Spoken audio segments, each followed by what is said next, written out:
stocks for the long run.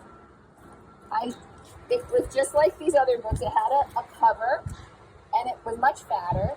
But what I wanted to do was remove certain pages and then glue some pages together so that it was stronger and had room for me to fill it with new stuff. So, as you see, I was using a tearing method. When you get your book, you start touching it, and it's like, I really want you to get, feel what a book is. They're really unusually satisfying. I also, in your packages, could you just grab one of those green bags back there and bring it over to me?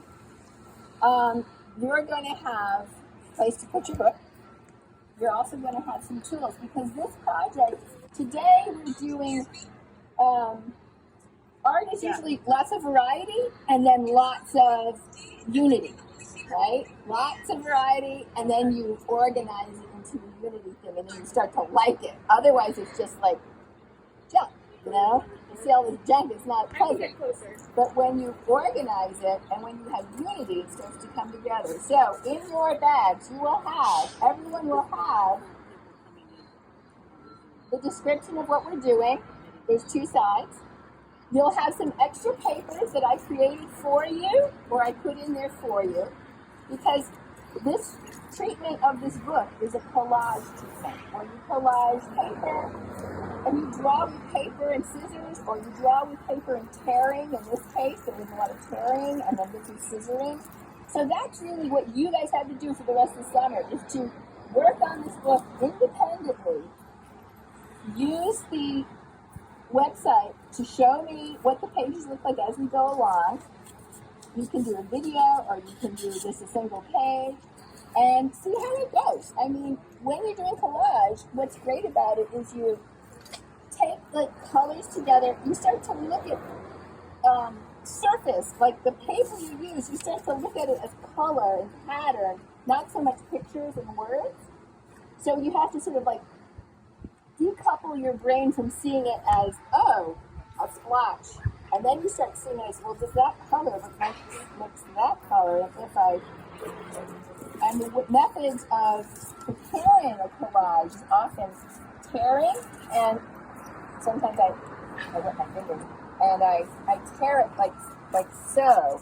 Like I actually use my hand to control where it's going, and that is a tried and trusted way to do it. If you use the scissors, which we'll be having follow-up workshops with you in the mornings, where you use scissors to create, and you draw with your scissors. And it was a famous artist named Matyas who created this idea, and so many people use collage to get out of their heads from drawing. I'm a very careful drawer, and it helps me just to break away. And it's really fun because it brings color into your life, right? So when I go through my pages, I've added, since I posted on the, I started to play around, layer things. I put a tissue paper over this so it sort of blows it out. I was thinking of doing a pocket. I did color pencil in here, crayon, marker. You can add your design.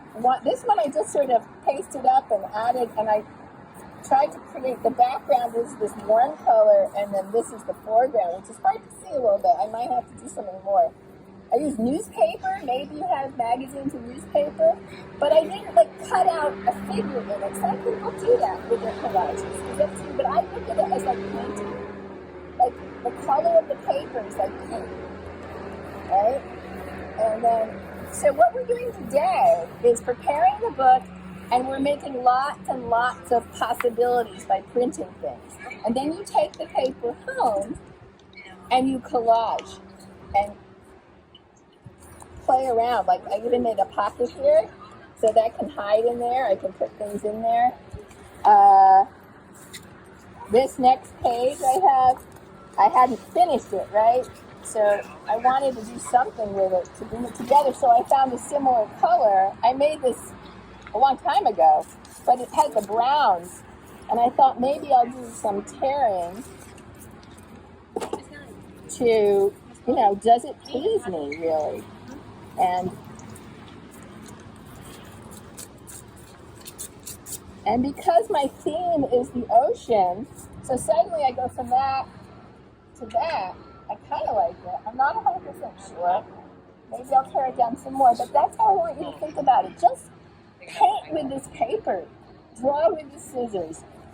Pull things apart. Let it be scrappy if you want it to be an edge like this. This is a very beautiful edge, you know? So that's what a collagist does, is they look at paper as a different thing than writing on it. But of course, you can go back and add stuff in your packages as well. So you have your papers. There's also these containers. Some are boxes, some are bubble bags. But when you open them up, luckily my daughter orders a lot of stuff. But there's scissors, glue stick, a pen. Everyone will get this. Because your hand is different than anyone else's. That's why a signature is so significant. And I want to see if you can use your hand as much as possible. So within that, you'll have those beautiful statements, or maybe you have just stuff you want to write. Maybe it's like a diary, all right? It can be your journal, all right? I haven't put any words in. I put in this quote that she had, "We are all part of one another." But I think it looks so static. I would like to have written it, like maybe the script or fancy or something. So it can all be changed, right? So I have plenty of pages, but I took out all of these. Wow. So let me show you how we're going to do that. You're going to do this mostly at home, but I want to demo how to do it. So when you get your book, and we'll post maybe the video of what I'm doing. I love this. This is like an engraving. I love that. And I go, Punch and Judy, a history. That's an interesting book. And there's usually a front place. This is the spine of the book. This is the gutter. These are the pages. And the pages are sewn or glued in. It depends. And they're glued usually in pamphlets. They're called signatures. So there's all this whole language of books. When you get to the table of contents, which is pretty, most books have a table of contents. It'll tell you, if it's a novel, it'll tell you what chapters are there. Just go one past that, and you're going to start doing this. If you have a book this thick, I would take out, this is like a medium-sized book, I would take out 6 pages and then leave 2. 6 pages, leave 2. If you have a very skinny book, I would just take out 2 or 3 pages. So watch this. I'm going to go 1, 2, 3. And I like some of these pictures, so I'm going to hold on to them. 4. I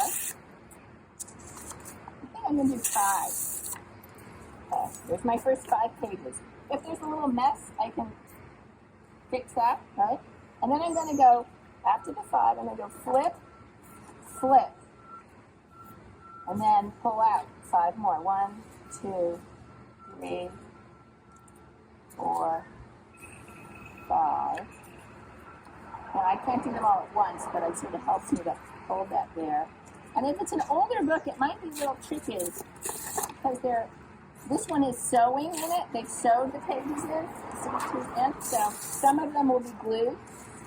And if you go to the dollar store, you can get a brand new book for $1, which is amazing to me. All right, so easy does it. So I'm just putting it here. I'm going to push it doesn't go away. Then what do? Flip.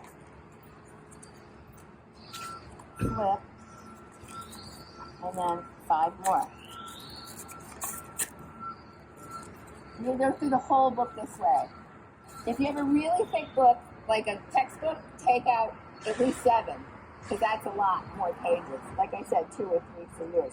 And when you get to the very end of the book, whatever you end up ending up, then you're going to go back, and the 2 pages you left that have the stuff in the middle, you can see that there's pages I took out. You're going to take your glue, which is in your bag.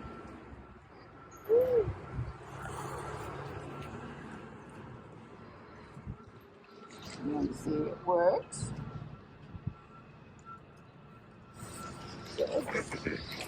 And you're going to sandwich those frayed pieces in by putting glue down into the gutter.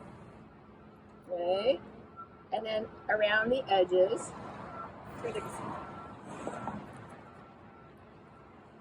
Okay. You're gonna, this is not the best glue. You have brand new glue. It's my glue. And then I close it up. And I usually start in the back. I usually pull out all the papers and then I start gluing from the back to the front. Mess it up. You're gonna go to the table of contents, pull out 3 to 7 pages, depending on how fat your book is. And then you're gonna go all the way to the end. And then you're gonna go back to the front, back to the back. You're gonna start gluing those pages together like a pancake. So you have far fewer pages. And then you can start saying, what am I going to do with this book? And like I demonstrated with this paper, there's so much you can do, and it doesn't come in one day. This is a long, ongoing thing, and you can make it your journal. You can decide what you want to do with it.